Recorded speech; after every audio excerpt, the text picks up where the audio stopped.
Hello and welcome back. Dr. Rees again with a brief presentation focusing on one of the chapters in our recently published book, Our Shared Illusions. What neuroscience can tell us about our brain, our mind, the planet, and the future. So, there's a lot going on, of course, these days. Politics play a major role, concerns about the economy, and all kinds of other things. What has gone completely unnoticed, as far as I can tell, is the 80th anniversary of the liberation of the first concentration camps in Poland by the Red Army. Simon Sharma, the British historian, has produced a very moving YouTube video, which you can find in the show notes, telling his experience of going for the first time to Auschwitz.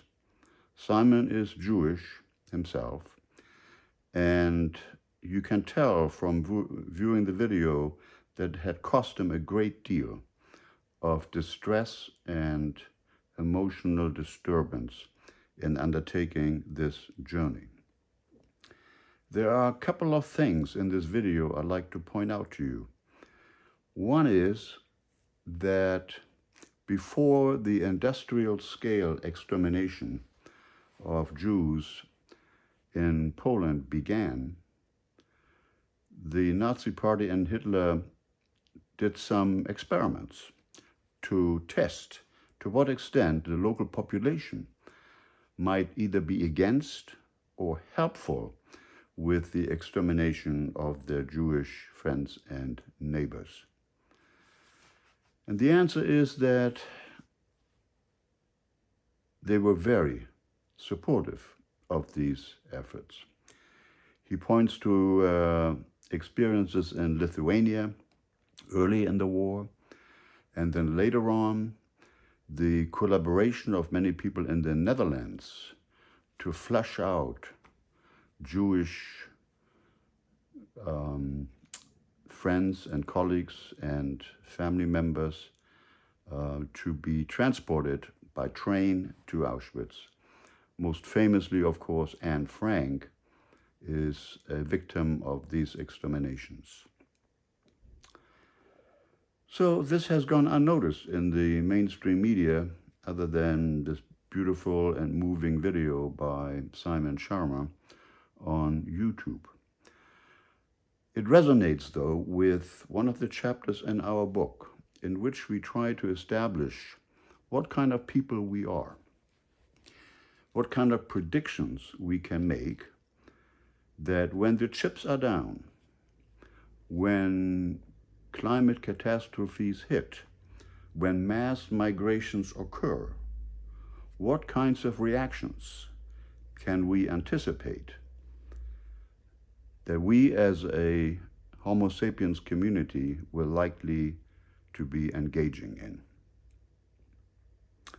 In reflecting on this, it occurs to me that the only species on planet Earth that has engaged repeatedly in genocide is us, Homo sapiens.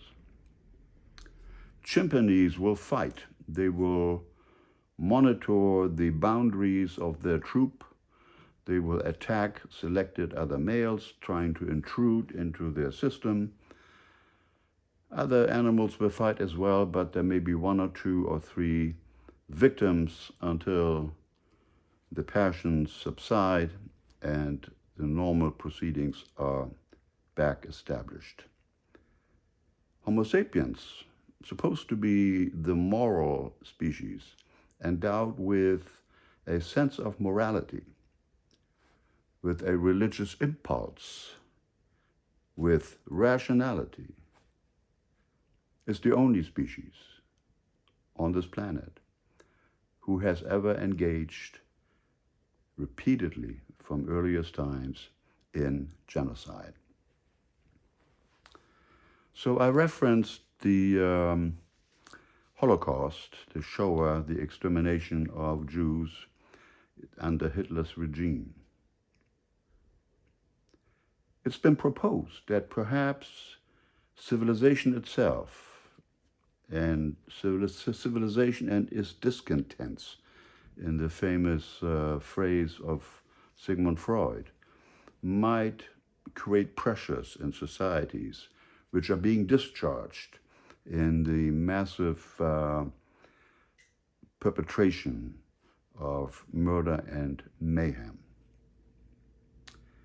This does not seem to be accurate because recent technologies have allowed us to go way back into the past and look at the DNA in bones dating back to tens of thousands of years into the past to be extracted and sequenced, and allowing us to detect certain specific types of sequences that can be attributed to certain populations.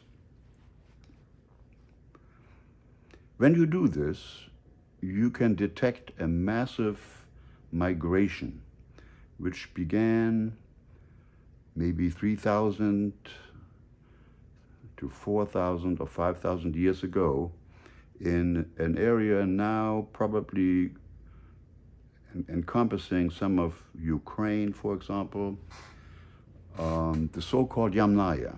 The Yamnaya are famous for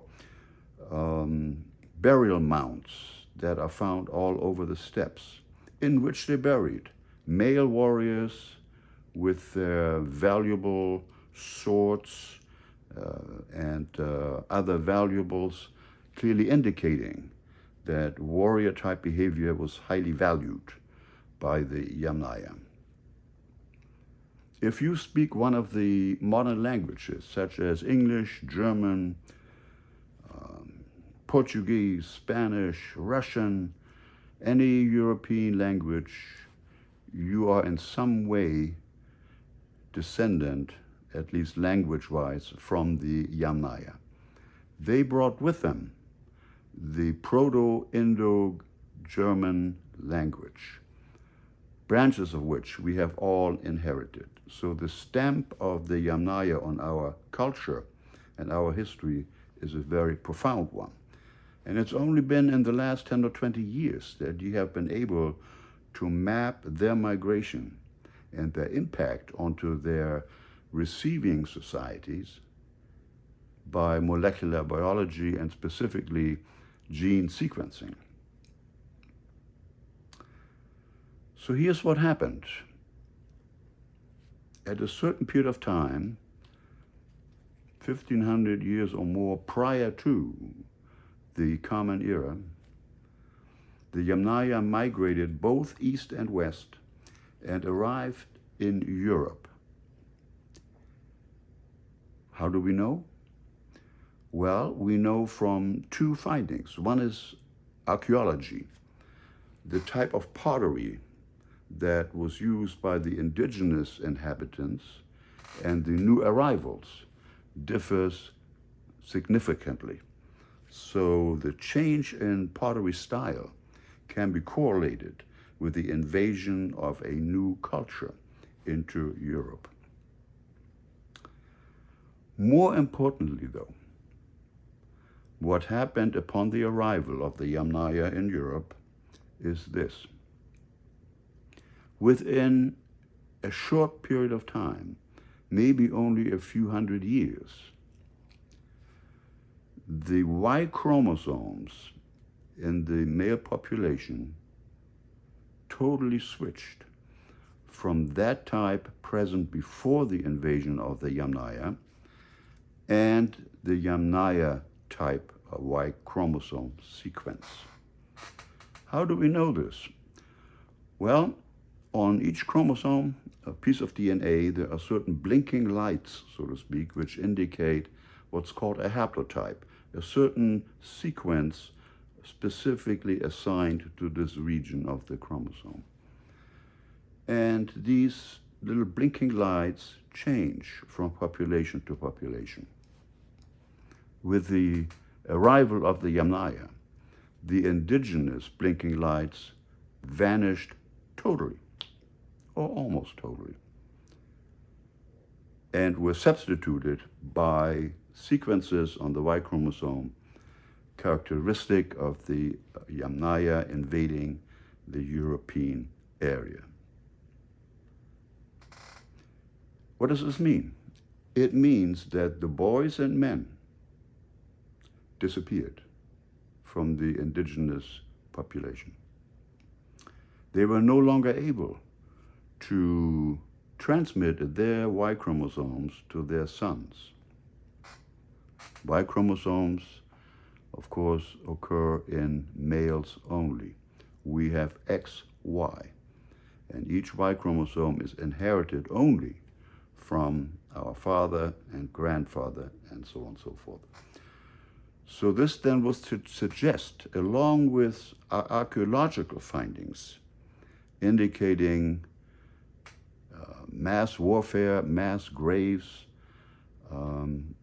terrific leveling of the local culture, that the Yamnaya essentially eliminated the local males by genocide. Females were kept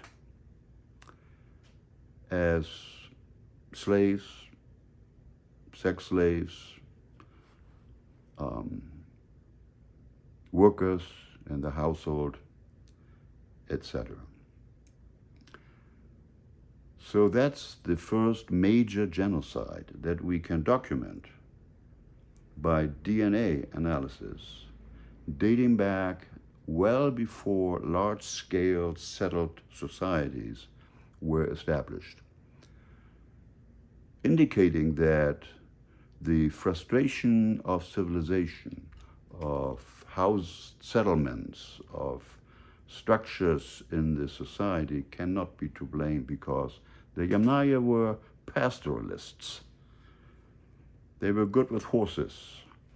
They may have invented a war machine, on wheels. They were extremely efficient as warriors. So there you have it.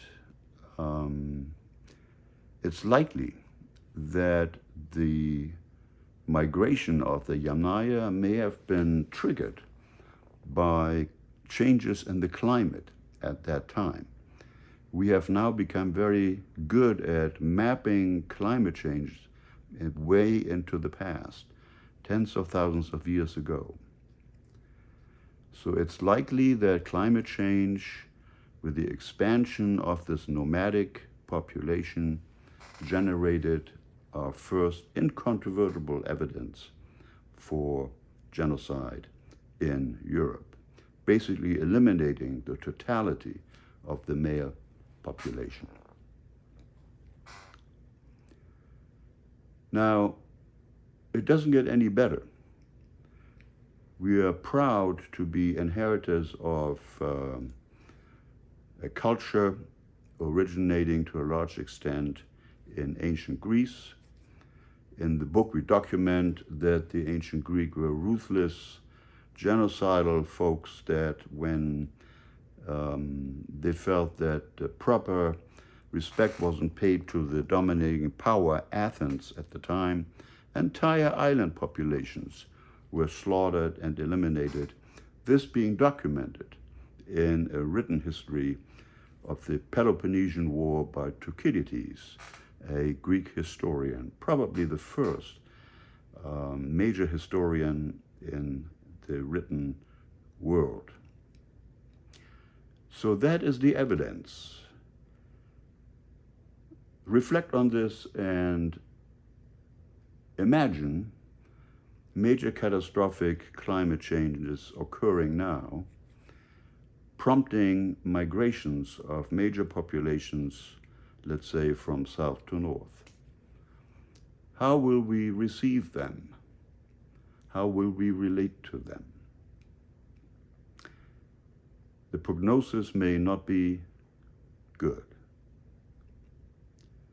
Of course, I can't do justice to the more complex analyses that we do in our book, so please check it out. It's available on Amazon and Amazon Kindle. Our Shared Illusions. The electronic copy costs you as much as 2 specialty cups of coffee from Starbucks. Thank you for paying attention, and we'll see you soon again with a brief chapter on our new book. Thanks.